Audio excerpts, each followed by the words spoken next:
Et c'est déjà la fin de la semaine, Ah vendredi. oui. Ah oui, bonjour, c'est vendredi. Bonjour Nancy. Oui. Attention, quand on est au chômage, on peut être contrôlé. Oui, on peut être contrôlé. Je voudrais faire un point justement sur ce qui a été dit là à la fin du mois de mai sur le gouvernement qui allait pouvoir contrôler les Oui. chômeurs et notamment aller fouiller dans les comptes bancaires. Donc déjà, on va rassurer tout le monde, ça a été refusé. L'amendement a été refusé. Donc il va pouvoir y avoir un contrôle plus poussé des chômeurs, mais on n'ira pas fouiller dans les comptes bancaires. Donc, la raison pour laquelle je vous en parle, c'est parce que d'abord, ça a fait un tollé général et ce qui est justifié. On peut se demander quel est l'intérêt d'aller tout le temps fouiller dans le dos des chômeurs. Je pense qu'il y a d'autres dépenses à aller surveiller. En début d'année, on a tapé sur la caisse des allocations familiales, on a revu tout ça. Maintenant, on s'en prend aux chômeurs. Vous êtes pas sans savoir, comme moi, qu'il y a des gens dans notre gouvernement et dans des postes haut placés qui abusent des factures de taxi. Oui.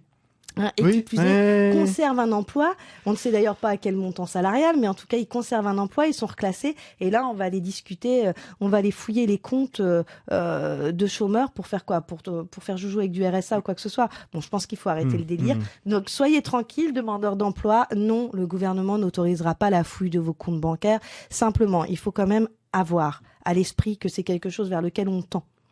On tend vraiment vers un flicage des gens, que ça soit par le biais des compagnies de mutuelles, les questionnaires de santé pour voir un petit peu, voilà. Donc, qui font faire un lien avec les banques pour voir si vous êtes potentiellement viable pour emprunter et rembourser sur un délai sans risque. On s'oriente quand même de plus en plus vers ça et je pense que finalement, à plus ou moins long terme, on finira par avoir des contrôles, peut-être pas réguliers, mais un peu comme...